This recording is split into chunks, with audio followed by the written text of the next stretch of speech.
Aya bwana, udugu ni naye na natamba naye, ndivyo ambavyo wahenga walinena. Karibu sana mtazamaji na mfuatiliaji wa 69 Media, lakini pia mfuatiliaji mzuri kabisa, ndugu yetu wa faida wa The Gossip Table. Sisi tuko hapa Mtumbili kabla ni 6 kuhakikisha kwamba tunakupa kitu ile roho yako inapenda, na sisi tunakuja na story ambazo ndani yake zina umbea kidogo, udaku, zinaelimisha, zinachekesha, zinasikitisha, zingine tunazungumzaga tunatamani tulie na ndugu yangu, lakini tunajikaza. Mimi hapa ni sababu lakini niko na partner wangu. Yo, mimi naitwa Ching the baddest ndimo Mtumba. Karibu kwenye The Gossip Table. Hii ni sehemu salama kabisa ambayo watu wengi sana wanajiuliza umbea wanaopata wapi, lakini this time around tunakwambia kama unataka umbea, The Gossip Table tuko hapo YouTube au vipi bana. Yes. Na kitu kizuri zaidi, zile habari kem na udaku ubuyu vichombezo wasi tunaviangalia kutoka kwenye mitandao ya kijamii, alafu tunasema ni kweli ama sio kweli. Yes, sawa. Niko na ndimu nakata shombo za samaki wa aina zote. Maji chumvi, maji bahari, waziwani, wa mtoni, kambare, wa bwawani, wote wanakata shombo. Sasa bwana, story ambayo tumekuja nayo hapa, tumeitoa chini ya carpet kabisa, na hili ni faili la zamani ambalo watu hawajawahi kulisikia na sisi tumekuletea hapa upate kulisikia. Tumekuwa tukizungumzia issue ya mahusiano ya Zuchu na Diamond, lakini pia mahusiano ya Diamond na Alia, yule ambaye ni mtangazaji kutoka Wasafi Media. Lakini sasa kubwa ambalo ulikuwa ulifahamu, hawa watu bwana, Zuchu na Alia walikuwa ni wale marafiki ma BFF, yani more than BFF. Kitambo sana. Yani ile best friend forever, for life, for living, for everything. For sure. For happiness and for sadness. Yani walikuwa ni wale marafiki ambao kiasi kwamba ilipelekea mpaka kwa wanaishi pamoja. Kabisa. Kwa hiyo ambaye ulikuwa ufahamu. Huo ndio urafiki wa Zuchu na Alia bwana. Ndio. Sasa bwana, baada ya watu hao kuwa marafiki wa muda mrefu kiasi hicho, watu tukashangaa, ama mkashangaa pia nyie ambao ni wafuatiliaji, ama wengine wakashangaa kuona kwamba Zuchu na Alia walifikia hatua mpaka kutokusalimiana, kutokuwa sawa. Yani ilikuwa kuna ugomvi mkubwa. Ndio. Sababu ikawa ni nini? Kasemekana eti, si tunanukuu, sababu ni bwana Simba, Diamond Platnumz. Kwa bwana Simba kapita na watu wote. Sasa tukajiuliza, hapo Simba alianza na nani?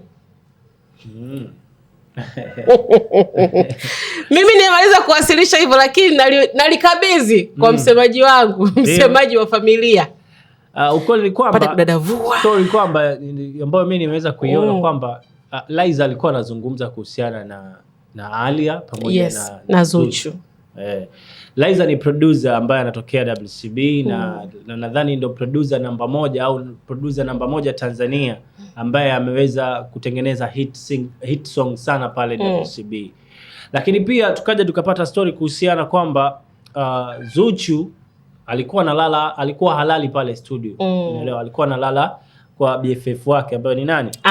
Alia. Kwa maana Alia na Zuchu walikuwa na urafiki wa hali ya juu. Yaani urafiki wao na hizi story ambazo zinakuja tunazozungumza zilikuwa tutarajii kuziona, kwa sababu ulikuwa kuna urafiki ambao wa kupika pakua, kulala pamoja, kula kila kitu.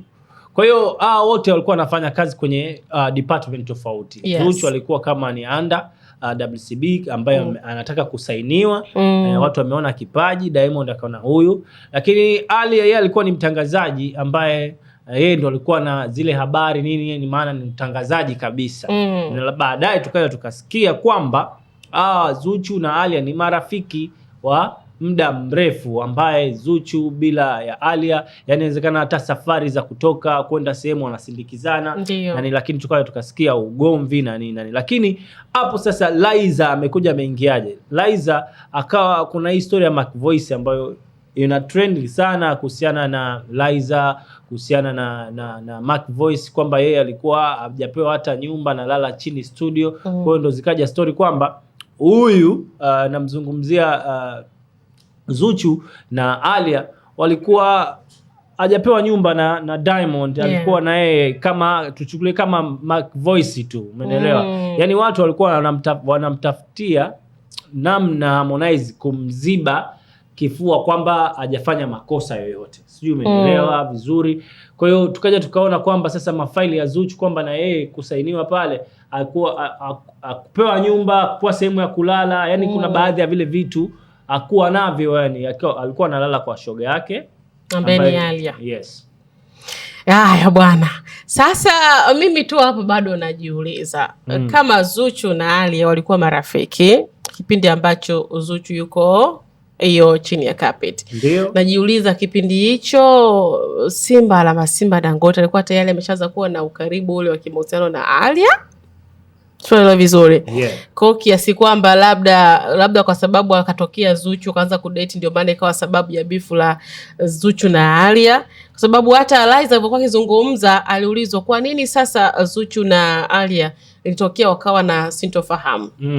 Kuna kitu anakifahamu lakini alijibu tu unajua bwana mambo ya wanawake. Yes. Moja kwa moja kajua sababu ya Zuchu kubwa kutokuwa sawa na Alia ni mambo hayo ya kimahusiano. Ndio. Ambayo ndio king mwenyewe, mfalme ndani yake ni Diamond Platnumz. Japo sisi hivi majuzi tulikuwa tunaweka ule lakini kwamba sababu ni ile na hii.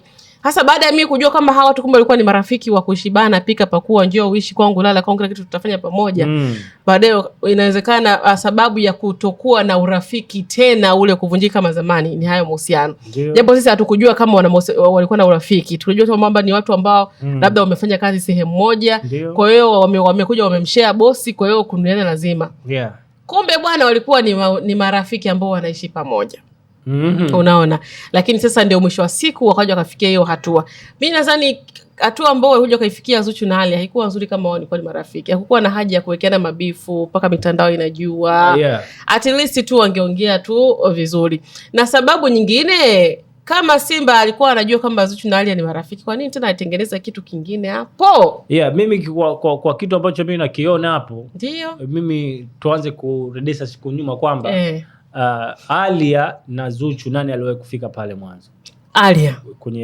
Kwenye ile lebo au kwenye ile mchakato, kwa sababu kuna kipindi walikuwa wanatafuta sio watangazaji. Kwa sababu unaambiwa Alia ndio first lady wa pale Wasafi. Yeah. Kwa hiyo tunajua tutapata jibu sahihi kwamba Alia ndio aloanza kuonana na Diamond mapema, si ndio? Ndio. Na yeye ndio nadhani ndio mtangazaji wa mwanzo pale, of course, kuanza kuonekana na nini, kufanya vitu vingi. Kwa hiyo kwa namna hiyo tunamweka Alia, yeye ndo alikuwa namba moja kwa sababu alikuwa anapata opportunity ya kuonana na nani? Na Diamond mara nyingi. Lakini tukaja tukasikia kwamba kuna kipindi baada ya Zuchu kusainiwa kwenye lebo ya WCB, Diamond akawa anakataa, asema yeye hawezi kuwa na mahusiano na mtu ambaye anafanya kazi naye. Mfanya kazi wake. Hawezi kuwa na mahusiano yake. Yaani hawezi kuweka mahusiano hayo. Hata kama atakuwa na mahusiano basi itakuwa niko nje ya kazi. Umeelewa? Baada ya Zuchu kutambulishwa sasa WCB, Zuchu kawa mkubwa. Umeelewa? Tukumbuke Zuchu alishakuongea anampenda Diamond tangu yuko mdogo. Ndio. Umeona vizuri? Kwa hiyo Zuchu akatumia nafasi yake. Nafasi yake ambayo labda akasainiwa. Inawezekana alikuwa ana wivu pia na Alia, kwa sababu inawezekana Alia na Diamond, si ndio, walikuwa katika mahusiano au walikuwa katika ule urafiki wa karibu. Umeona vizuri? Yes. Na hao ni watu ambao wanakutana kila wakati. Kwa hiyo kwa Zuchu tumeona mapenzi yake tangu alikuwa mdogo. Unaelewa, naye mwenyewe anaelezea kwamba mimi bwana Diamond nilikuwa nampenda tangu niko mdogo. Yeye anakuwa na tukiangalia Zuchu na Diamond ni mkubwa. Ndio. Kwa hiyo Zuchu alikuwa na nafasi kubwa ya kujitetea kwamba ni kweli tangu yuko mdogo alikuwa anampenda. Na udogo wenyewe tunauzungumzia hapa, mimi nadhani sio udogo ule useme ni mdogo. Mtoto. Ni udogo ambao tunauzungumzia hapa ni udogo kuanzia miaka labda 19, 20. Manake sasa hivi ukipiga tathmini kwamba Zuchu ana miaka mingapi, inaweza kufika na miaka 23, 24. Zuchu sasa hivi almost miaka, sababu kama sio 93 miaka 30, 31, 32 Zuchu. Kwa hiyo kwenye miaka hiyo 30. Kwa Mondi sina uhakika, anaweza kafika kama ni 37 na kuendelea, sijui. Tunapata kuona kwamba Zuchu alitumia nafasi yake tangu mdogo kaipambania kukaa karibu na tumshukuru sana pia mama Zuchu, kwa sababu yeye ndo alimpeleka pale mwanae kama ni kukuzu wa kipaji chake. Mtoto aonekane na nini, lakini baadaye ndo yamezuka mapenzi na tafrani kubwa. Kwa hiyo hapo tunakuja kuona kwamba katika wawili yao mmoja na alikuwa na nafasi kubwa ambaye hakuwa nayo. Lakini pia naona mapenzi ya Zuchu na mapenzi ya Alia kulikuwa kuna utofauti, kwa sababu Zuchu ni msanii, Alia ni mtangazaji. Ndio. Unaelewa? Na watangazaji kuwa na maskendo nyingi sana, hasa kwa kwenye public za watu, inakuwa so picha nzuri. Wewe ukiwa mtangazaji, ukiwa msanii ni vitu vya kawaida, kwa sababu tutakuwa tunazungumzia nani, lakini ukiwa mtangazaji kuna baadhi ya vitu unakuwa unavificha, watu wataki kuona. Umeelewa? Kwa sababu wewe career yako inakuruhusu kufanya hivyo vitu, kwa sababu kuna vitu vya serious vitakuwa vinatakiwa viende uvifanye. Kwa hiyo ukija wakilinganisha na story zako za nyuma, bora yani kuja issue ya kimapenzi, wewe umeolewa, kwa hiyo unaweza ukaficha baadhi ya vitu na vitu vingine vikaenda, kwa sababu utakuwa uko kwenye ndoa na utakuwa na heshima. Lakini kwa nafasi yangu mimi naona Zuchu ana nafasi kubwa ya kwa Diamond. Mimi bado najua kwa mchokozi nani? Mchokozi hapa ndani. Hapo unajua kabisa mchokozi ni Zuchu. na ndo mwenye nafasi yake sasa hivi. Na sawa, mchokozi anaweza kuwa ni yeye Zuchu. Yaani mimi bado najiuliza kwamba Diamond alianza na nani? Alianza na Ali au alianza na Zuchu afu Ali akaingia katikati? Na kama kuna mtu ambaye aliona mwenzake ameanza afa katikati, sasa haikutakiwa, kwa sababu hao walikuwa ni marafiki. Hata kama urafiki wao ulikuja ukapungua speed, kwamba hata kama umepungua speed, kwamba mimi hata kama unatoka na mtu wako mimi nikatoka naye, kwa sababu mimi na wewe urafiki umeshapungua, haikuwa yani hakukuwa ni haki kama hapo inatendeka. Hapo ujue nini, makosa kwa wote watatu. Umeelewa? Mwanaume na wanawake wawili. Wote wana makosa, kwa sababu unaposhare mapenzi, tulikuwa tunazungumza hapa sijui siku gani kuhusiana na sharing za mapenzi, kwa mkoa mnafahamiana. Yani tuko hapa lakini tuna share. Yani wewe hapo unaweza ukashare na mimi afu unashare, inakuwa haipendezi. Yani unajishusha, umeelewa? Kwa hiyo kuna mmoja pale lazima alikuwa take time yake, achukue tu namba zake. Bwana mimi hata kama huyu alikuwa anampenda, basi mimi siwezi kushare na rafiki yangu. Kwa sababu tumeona msaada mkubwa aliotoa Alia kwa Zuchu. Umeelewa? Katoa msaada mkubwa sana, kwa mujibu wa nikimnukuu producer Liza, yeye amesema kabisa. So wakati Zuchu anaingia katika label ya WCB, ni msanii wa kwanza wa kike ambao kusainiwa pale, si ndio? Na wakati media ambayo inafunguliwa, yeye ndo alikuwa anamsaidia kwamba mazingira ya kulala, mazingira ya kula, tumezungumza vitu vyote vya msaada. Na sikufichi, wanawake wanapokuwa wana urafiki, kuna damu zinakuwa zinaendana mpaka mnalala pamoja na wao wenyewe wamekuwa nathibitisha hivyo. Kabla Zuchu kuwa na mahusiano na Diamond, Ali alikuwa anafanya mahojiano, umeelewa, na Zuchu, na alikuwa tunaona na nini. Kwa hiyo walikuwa wanajua kinachofanyika. Kwa hiyo ilikuwa ni mbaya sana wao kushare na Diamond. Na mtu na chengine naweza nikazungumza, Diamond tunajua amepita na watu wengi. Sometime moja ndo anakuwa kama hivyo. Yani kila mmoja anamjua vision ya Diamond ikoje, kwamba akiamua kufanya lake hamna mtu yote anaweza akamzuia. Kwa hiyo umejipendekeza, amekukubali, ameona fresh. Unajua si wanaume sometime moja inakuwa tupendagi dharau. Ndio. Ukaona wewe umejichanganya, shida nini? Kwa hiyo umenipenda, umenipenda kwa sababu mimi star, umenipenda kwa sababu mimi na hela, umenipenda yani kwa sababu mimi nazungumziwa sana, umenipenda kwa sababu mimi handsome, hivyo, umeelewa? So inawezekana ni miamko tu, kwa sababu labda mtu anampenda mtu kwa sababu ni star sana, ana hela, watu wengi sana. Leo ukimsimamisha Diamond kwenye uwanja, alafu ukamweka, alafu ukapiga mnada kwamba anayemtaka Diamond, watakuwa ni wengi sana, umeelewa? So mwanamke huwezi kumnadia kwa watu kwamba bana mimi Ali anayenitaka aje, hapana. Lakini kwa mtu kama Diamond anaweza kufanya hivyo, anaweza, kwa sababu anaweza kutembea na wanawake wengi. Kwa hiyo yeye Diamond kulinda heshima yake, kulinda heshima pia ya mwanamke, au kulinda heshima ya wasichana, kwa sababu naona ni vitu ni vile vile tu. Ukienda kwa labda ladha tu itakuwa inabadilika na inspiration ya mapenzi, umeelewa? Labda umeona huku mbaya sana kushare mkiwa mnajuana. Yoga ni mbaya sana kushare mkiwa mnajuana.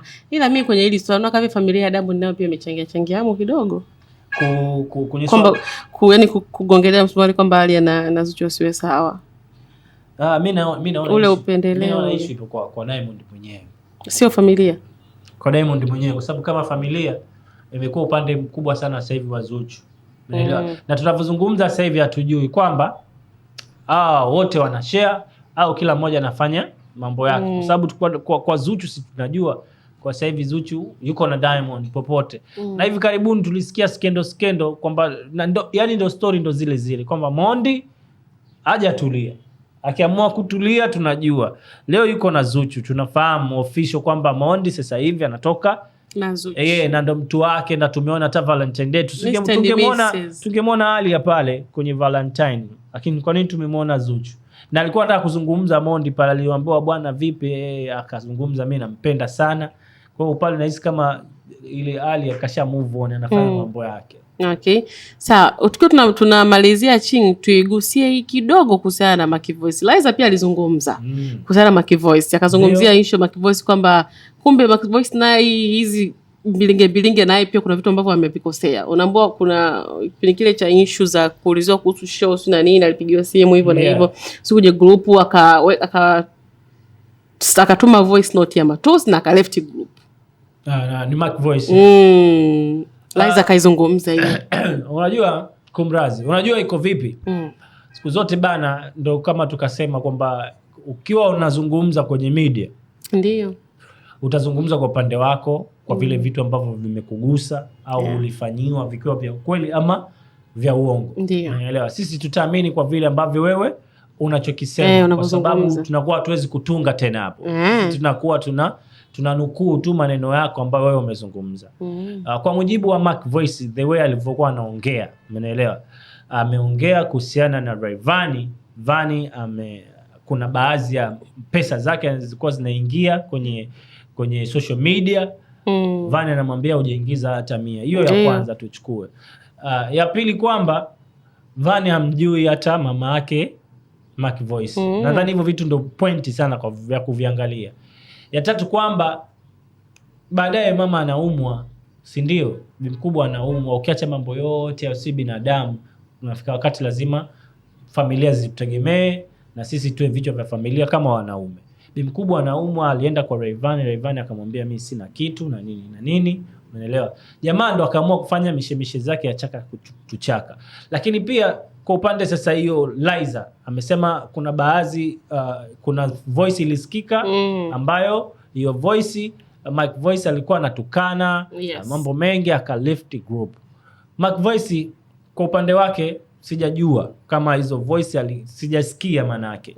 Mimi nanukuu tu kwamba yote 9-10 kuna wakati miemko ya hasira itakiwi, na hasa ukiwa kwenye mkataba. Unaelewa? Leo tunamzungumzia Rayvanny hapa kafanya hivi yote au Macky Voice, lakini bado Macky Voice yupo mkataba na bado anamlilia Rayvanny kwamba anataka kuondoka kwenye level ya next level, si ndio? Kwa hiyo hapo sasa hivi vitakuja vitu vingi sana, watu wanaojua. Hata Mwijaku naye kashazungumza kuhusiana na hilo swala kwamba msimshtumu tu Rayvanny peke yake na nini. So Rayvanny yeye tulikasema hapa aje na ushahidi kwamba atachokizungumza sawa, kwa sababu yeye alizungumza, watu wakamsikiliza. Baadaye akaja Macky Voice akafanya interview, akazungumza yote ambayo alitakiwa kuzungumza, na akafanya interview. Watu wakamshambulia sana Harmonize, Rayvanny kumrazi wakamshambulia sana, lakini dakika za mwisho tunajua kwa mafaili mengine yanaanza kutoka mdogo moja baada ya nyingine. Yes, na unaambiwa jambo linapoanza kutoka utakuja kuona vitu vingi vinakuja huko mbele la usoni. Hata hivyo tumeona sasa hivi Rayvanny hajazungumza chochote kubwa tu, tunaona anatambulisha tu wasanii wake mpya na nini. Kwa hiyo tusubirie tuone kitu gani ambacho kitakuwa kina final kwa hawa watu wawili kati ya Rayvanny na Macky Voice. Okay. Sawa. Sisi tumalize kwa siku hii hapa. Leo tumekujuza vitu vingi ambavyo kwa ufahamu. Mafaili tumefungua mafaili haya mawili la Zuchu na Ali, lakini pia mwishoni tumalizia na faili la Macky Voice kutuma voice ya matusi kwenye grupu, ikiwa ni kwenye lile sakata lake lile la kutoka next level ya Rayvanny. Tuzungumze mengi, lakini uende pia uko na maoni yako ama una chochote cha kuzungumza na sisi, basi uwanja wa comment uko wazi. Maoni yako ni muhimu sana, lakini kubwa zaidi una subscribe kwanza YouTube channel yetu, unabonyeza alama ya kengele, una like na kushare. Lakini pia sio YouTube tu, tunapatikana peji zingine za mitandaoni. Kwenye peji za mitandao Instagram na follow kwa jina la 69 Media, au sio bana? Tunahitaji ile blue tick ya blue pale, tu follow kwa wingi sana. Kuna ma-update kibao au story mingi sana. Comment hapo inakuwa ni muhimu sana kutuambia kitu gani ambacho tumezungumza na wewe umeona kitu gani hapo. Kwa hiyo inakuwa ni fresh. Kumbuka leo kwenye meza tumezungumza kuhusiana na Zuchu, Ali, lakini tukaja tukadokeza kidogo kwa Rayvanny pamoja na Macky Voice pamoja na Liza ameingia hapo katikati, maana story ilikuwa ni nyingi sana. So mimi naitwa Ching the baddest, ndimu babalao. Mimi hapa ni Baby, alongside kameramani wetu ni Ali Alain. Ila wewe hatari sana.